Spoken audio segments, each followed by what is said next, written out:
I walked into our house, carrying his favorite nachos and a cold beer, only to hear him upstairs, laughing on the phone, saying our marriage was a nightmare and that he's just in it for my family's money. It was supposed to be a surprise just me, back 2 days early from a girls' trip, still in my travel hoodie, shoes barely off, but instead of hugs or a smile, I got the truth, and in those few seconds on the stairs, everything I believed about my life came crashing down. What I did next wasn't planned, but if you've ever been lied to by someone you trusted with your heart, this story might just feel a little too real. Stick around, because it gets worse before it gets better. Hey, I'm Natalie, 32 years old, born and raised just outside Chicago. My family's not what you'd call loaded, but we've always been okay. Vacations once a year, bills paid on time. The kind of life where you never really had to think too hard about money, but you were always taught to respect it. Growing up in that world, I met a lot of the same type of guy, sons of corporate executives or real estate moguls, always name-dropping, always acting like the world owed them something. So when Jake came along, it felt different. He wasn't flashy or arrogant. He was warm, grounded. A high school teacher back then, passionate about kids and literature, with this quiet drive to someday start something of his own. Not a get-rich-quick guy, more like the slow and steady, build-it-from-scratch type. I liked that about him. We met at a charity run of all places. He offered me water at mile 6 and joked that I looked like I needed saving. We laughed. That was it. I didn't know then that one small moment like that could shape years of my life. 3 years later, we were married. Not in some giant ballroom, but in my parents' backyard, under string lights, with my mom crying through the vows. And just last weekend we renewed them. It was small, just close friends, family, a few candles flickering in the dusk. Jake stood in front of me with glassy eyes, his voice breaking as he said I was the best thing that ever happened to him. I swear to you, in that moment, I believed him with every part of me. He had this gift. He could make you feel like the only person that mattered. And when he held my hands and whispered, "Forever," I held on like it actually meant something. But that moment on the stairs, it tore through all of that like it was paper. One phone call, one laugh, one sentence I was never supposed to hear. Now I'm sitting on the cold tile of our bathroom floor, letting the shower run, to drown out the sound of me falling apart. And I can't stop asking myself, was any of it ever real? Or was I just the dumb girl with a nice last name and a fat inheritance, convenient enough to marry, easy enough to fool? It was supposed to be a fun escape, a simple girls' trip to Nashville with my best friends from college, Sarah, Emma, and Lily. We'd planned it for months. The group chat had been blowing up for weeks with links to rooftop bars, winery tours, brunch spots, spa packages. It was meant to be a break from everything: my stressful marketing deadlines, Jake's never-ending business pitches, the daily grind of being 30-something and trying to keep all the pieces together. For a moment, we were just going to let ourselves breathe, laugh, and pretend like we were 22 again. We made playlists for the car, packed matching pajamas for silly hotel selfies, and promised no talk about husbands or jobs for a full 72 hours. That was the plan. But plans don't always work out. On day 2, everything started to unravel. Sarah got sick bad, Nashville hot chicken and a weak stomach don't mix apparently.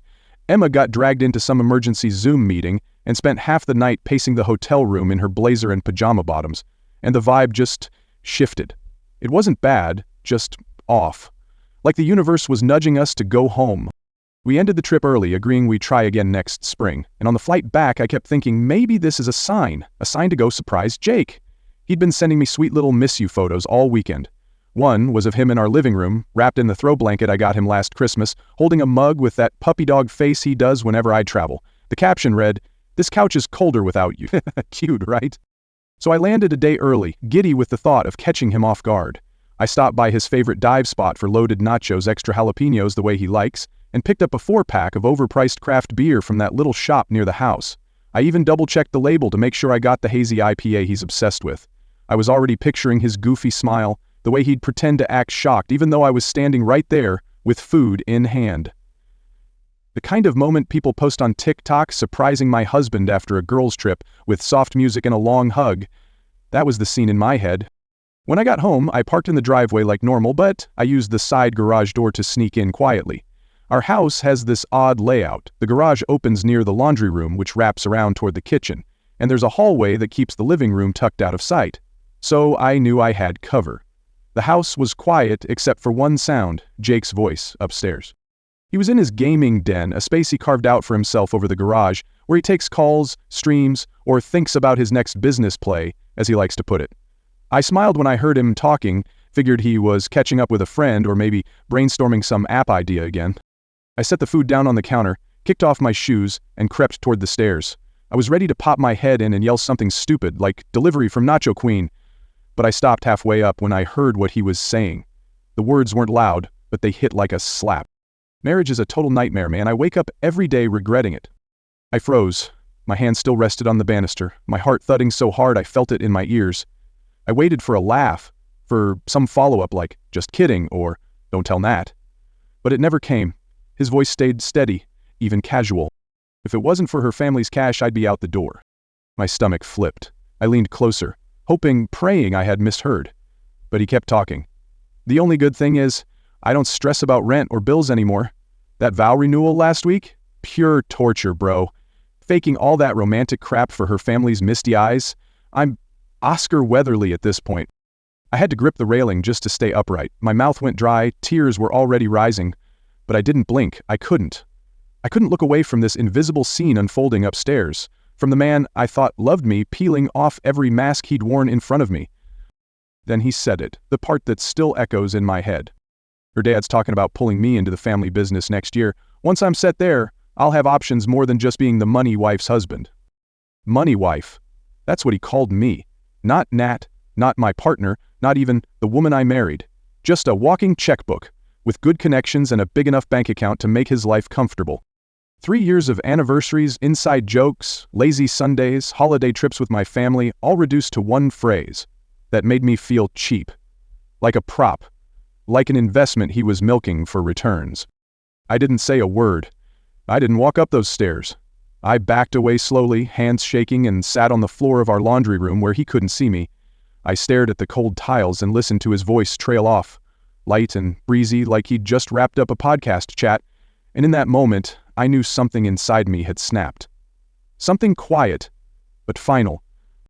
I still don't understand how I didn't collapse right there on those stairs. My legs felt like jelly. My chest was caving in, and everything I'd believed about my life had just split open in a sentence. But somehow, I made it back down without him hearing a thing. I grabbed the nachos and beer, those stupid nachos I thought would make him smile, and I ran out the front door like the house was on fire. I didn't even know where I was going. I just drove until my hands stopped shaking enough to park. I ended up in this grocery store lot 10 miles away, sitting in my car, with the food next to me getting cold, and I just broke. I cried so hard I couldn't see through the windshield. My shirt was soaked with tears and black streaks from mascara. My whole body felt numb. At some point, an older woman knocked gently on the window. Her hair was silver and tied back in a low braid, and her eyes were soft with worry. She asked if I was okay. I couldn't tell her the truth. I couldn't say my husband is pretending to love me so he can get closer to my family's money. So I lied. I told her my dog had died. She reached into my window and hugged me, and I cried into her shoulder like I was 5 years old. After she left, I tossed the food in the nearest trash bin and texted my friends that I'd be crashing at the airport hotel to catch up on work emails. Another lie. I wasn't ready to go home. I wasn't ready to be under the same roof with a man who smiled at me while plotting his escape. I drove aimlessly for hours, circling neighborhoods, gas stations, even my old high school once, and through every turn I kept rewinding memories, every kiss, every fight, every holiday, trying to spot the cracks I'd missed. It was like watching our relationship backwards. And suddenly, all the red flags were neon. Like how Jake always insisted on paying at cheap restaurants but hesitated every time we had reservations somewhere nice. How he was weird about money conversations, especially when it came to his student loans, letting me offer help only after I pushed, never once asking himself. I remembered how his business dreams only started to grow legs after my dad offered to introduce him to investors. At the time, I thought it was natural, him becoming more confident, more ambitious. Now I wondered if he had always been waiting for that open door, and I was just the doormat to get there. Even the wooden sign hanging in our entryway, "Where Your Story Begins," mocked me every time I walked by it. His parents gave it to us on our first anniversary. I thought it was sweet, a symbol of a new chapter. But now it felt like the opening line to a book I hadn't agreed to star in. Like he knew this was just his first step towards something bigger, better, something that didn't include me. After that night, I did the unthinkable. I flew back to Nashville. I went straight into fake smile mode, laughing at dumb jokes, ordering wine I didn't even want, pretending I was still part of the trip. The girls didn't ask questions. They were distracted, tired, ready to go home. I played the part well. Too well. And when I came home, again, right on schedule, I kissed Jake like nothing had happened. But inside I was unraveling. Every time he touched me, I flinched, internally at least. Every night I lay beside him, eyes open, listening to him breathe, wondering what else he'd said about me that I hadn't heard. For 5 straight days I kept up the act. I analyzed his tone, his questions, the way he looked at his phone when he thought I wasn't paying attention. I started checking our joint accounts, something I hadn't really done in months.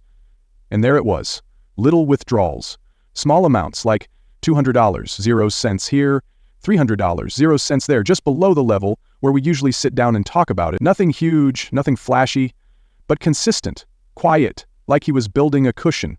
An escape fund? A secret stash for a new life? Or was he spending it on someone else, someone who knew I was the money wife? Did they laugh about me together? I haven't told anyone, not even my sister, especially not my dad. He adores Jake, calls him the son I never had. My father's old school, proud, and he would take Jake's betrayal personally. It would break something in him to know that the man he'd welcomed into our lives sees him as a free ride to the top. But just because I haven't said anything doesn't mean I'm not doing something. I've started laying the groundwork. A few days ago, I accidentally left one of my private bank accounts open on my laptop, the one Jake doesn't have access to. Just a quick peek before I walked out the room. The next day, I casually mentioned that Dad might be cutting back on the business due to some economic concerns. I watched Jake's face carefully. He didn't flinch, but his jaw tensed ever so slightly. I've been taking more calls in private, working late at the office even when I don't need to. And that leaky sink Jake's been promising to fix for months? I hired a plumber without telling him. When the guy showed up, Jake acted polite, but his eyes were tight. And when he saw the invoice, $85, 0 cents, he winced like someone had slapped him. That told me everything. The money matters. My coldness matters. He's feeling the shift. Yesterday he called me 27 times in 1 hour while I was at Target. When I finally answered, I played it cool, just a bored tone like nothing was out of the ordinary. He sounded frantic, asking if something had happened, if I was mad, if my family was okay. I smiled into the phone and said, "Oh, my phone was in my purse. Why would anything be wrong?" The silence on the other end lasted too long. He knows something's changing. He just doesn't know how far I'm willing to take it. I'm done being the naive one in this marriage. Sitting on the cool bathroom tiles, the shower running, to drown out the clicks of my laptop keyboard, I started mapping my exit like it was a project plan at work. Jake and I have joint accounts, mistake number 1, and his name is on the house deed. It's going to be messy no matter what, but I'm not confronting him yet. I'm not giving him the satisfaction of knowing he rattled me. I want to be smart, calculated, and above all, quiet. So I started documenting everything. Every questionable withdrawal, every lie, every out-of-place comment, and of course, that phone call. I didn't need revenge. I needed leverage. I began pulling back emotionally, less touch, less warmth, more distance, while behind the scenes I was locking up everything that mattered. I figured, he lied to my face for 3 years, I can pretend for a few weeks. 2 weeks passed. Your comments, messages, just knowing someone out there believed me helped me stay sane. Jake, though, he was unraveling. He's been hovering, watching my every move, peeking at my phone when he thinks I'm not looking, asking little questions that don't sound like questions. Who were you talking to just now? You okay, babe? You seem distant. I kept things surface level, played it cool. Meanwhile, I made a checklist and stuck to it. Lock down my money, gather proof, dig deeper into the financial black hole he's created, and quietly build a support system. First stop, my private bank. I changed all my login info, added extra security questions, and made it clear that no one else gets access, no exceptions. Then I started transferring small amounts from our joint account into mine. Just little pieces, nothing obvious. Is that sneaky? Maybe, but so is marrying someone for their father-in-law's retirement portfolio. Then Jake suggested a weekend away to reconnect. Cute, right? I agreed on one condition. We'd go to my family's rustic lake cabin instead of his fancy resort idea. He looked disappointed, but smiled and said, "Whatever makes you happy, babe." The cabin was perfect. No real internet, terrible phone service, just trees, silence, and the occasional squirrel. It drove Jake nuts. He kept walking down to the dock, holding his phone up like some lost teenager trying to catch a signal. That's when I overheard him. "No, I'm serious. I'm trapped out here," he said into the phone. "I'll make it up to you when I'm back." Trapped? Make it up? To who? That same afternoon, he said he needed to run to Walmart, but I tracked the bank app and saw a $60 0 cents bar tab in a nearby town. Walmart doesn't sell whiskey doubles. Later that night, I casually slipped into conversation that Dad might retire earlier than expected. Jake barely blinked before asking about the trust. Not about Dad's health or stress levels, just the trust. The mask had slipped again. Once we got back, I dove into our finances. I started noticing things I'd been blind to before. Over 3 years, more than $117,000, 0 cents, was labeled as business expenses. Jake couldn't explain any of it. I noticed large cash withdrawals before certain trips to his hometown. No receipts, no breakdown, just gone. Then came the big one. While cleaning, I found a prepaid phone in his nightstand drawer. Taped to the back? A sticky note with the password, classic Jake. Only one contact in it, someone saved as K. I scrolled through texts full of meet-up plans, money talk, and something that made my stomach twist. 2 more years and we're set. I took pictures of everything and put it right back. He'd never know. I'm playing his game now, just smarter. Since then, I've been colder, busier, mentioning vague things like family lawyers or estate updates. Jake's a nervous wreck. I saw him rifling through my closet one night, then checking my iPad history where I'd left a few deliberate searches like signs your husband is cheating. Suddenly he's fixing things around the house, doors that creak, the porch light, that wobbly table he ignored for months, like tightening a sinking ship. I finally told my best friend Rachel everything. She's a beast. She helped me create a secret email, file away every screenshot, and even met with her friend who happens to be a divorce attorney. One night, Jake showed up to my late work meeting, which was actually me sipping a chai latte at Starbucks, scrolling Reddit threads about emotional betrayal with takeout from my favorite Thai place. He was fishing hard, said he overheard part of a call with Rachel about big changes. The next morning, he found a bank printout I'd left out intentionally. It showed his withdrawals, plain as day. By the time he called me, 27 missed calls, by the way, he was a mess. His voice cracked as he asked about Dad's company, sprinkled in fake concern for me, then doubled back to asking if I was okay. I told him I loved him, and I meant it, not the real him, but the version I believed in for 3 years. And yes, I cried when I hung up, not because I missed him, but because I missed that version of my life. Then, as if the universe wanted to throw me one last joke, he brought up having a baby. Just like that, out of nowhere. I nearly choked on my water. I looked him in the eye and said, I've been doing a lot of thinking since Nashville, about honesty, about trust. His face went pale. I brought up the vow renewal, his nightmare phone call, and the money wife line. He spilled his wine trying to talk over me, stammering that it was just venting, a rough patch, nothing real. I asked him straight, then explain the context. He couldn't. All he did was cry again and promise to do better. He hugged me like he was drowning. I whispered back, I haven't decided yet. Another lie. Now he's pulling every card, flowers, dinners, therapy, avoiding any talk about money, pretending everything's fine. But I'm moving quietly. Funds are shifting, heirlooms are in Rachel's closet, my documents are secured. I told my parents, and that was the hardest part. My dad almost drove to our house that night, but I stopped him. I needed this to be airtight. We went to a friend's dinner last weekend and someone joked about gold digger husbands. Jake didn't laugh, he just stared at his plate. He's spinning, searching our wedding album like it holds answers. Tomorrow, I'm meeting my parents and our financial advisor about the trust. That's what I told him. What I'm really doing is cutting him out completely. He thinks a Bali honeymoon will save us. He's wrong. The meeting went better than I imagined. Dad came in with a manila folder thick with printouts, and I just sat back and let it unfold. He started calmly, just numbers at first.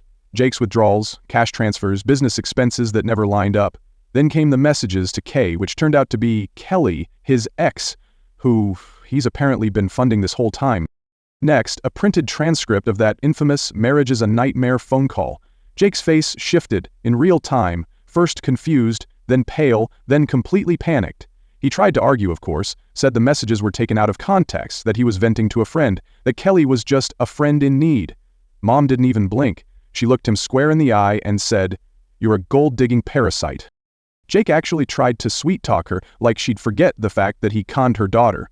She laughed, loudly. Then our family advisor leaned forward and said, "Jake, you've been removed from every shared account. You'll be getting documents shortly." That was his warning. Divorce papers were served that afternoon. He fought it, of course, tried to claw his way into half of everything, claimed emotional distress, years of contribution, you name it. But I was ready. I had screenshots, audio files, money trails, witness statements. My quiet little folder became a fortress. Every lie he told became another nail in his case.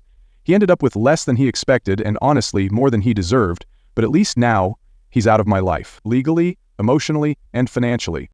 The weeks that followed were harder than I let on. I went through every stage, rage, heartbreak, guilt, denial.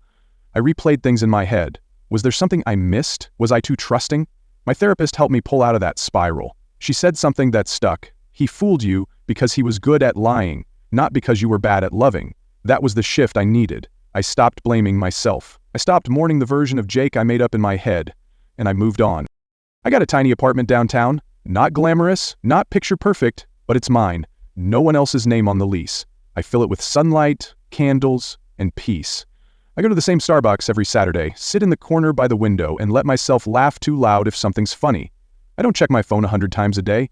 I don't wait for someone to ruin my mood. I'm not looking over my shoulder anymore. I'm just being. For the first time in years, I'm just Natalie again. My parents have been amazing.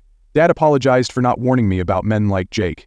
I told him he didn't have to. No one expects the person they love to lie that well. Mom has gone full mama bear.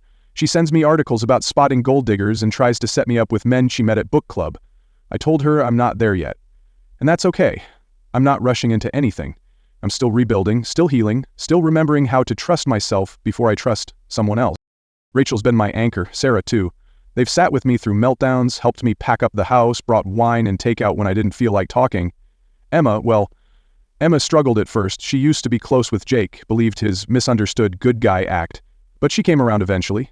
I saw Mike, one of Jake's buddies, at Target. He couldn't even look me in the eye. That told me all I needed to know. And Jake? He tried. He showed up at my place one evening with a handwritten letter, told me he'd changed, that he finally sees what he had. I shredded it right in front of him. He's dating now, someone new, the daughter of one of his business contacts. I warned her. I gave her the facts. Gently. She said she thinks he's misunderstood. I said so did I. And I left it at that. Some people have to learn the hard way. As for me, I'm doing better. I cook again. I listen to music loud. I journal. I sleep through the night. The divorce moved fast, thanks to the evidence. The house sold quickly, and I used part of the payout to clear my student loans. Jake's with Kelly now, apparently living out their long-term plan, and honestly, I'm not even angry. I'm just free. For the first time in a long time, I don't feel like someone's side character or financial plan. I'm just Natalie, not the money wife, not the fix, not the fool, just me. And that's more than enough. If this story hit you like it hit me, you might want to check out the next one. It's just as real, just as raw. And if you haven't already, tap subscribe so you don't miss what's coming next on Comment. Because sometimes, the people who say they love you are only in love with what you can give them. And the real power? It's in walking away with your head high, your heart healing, and your story finally back in your hands.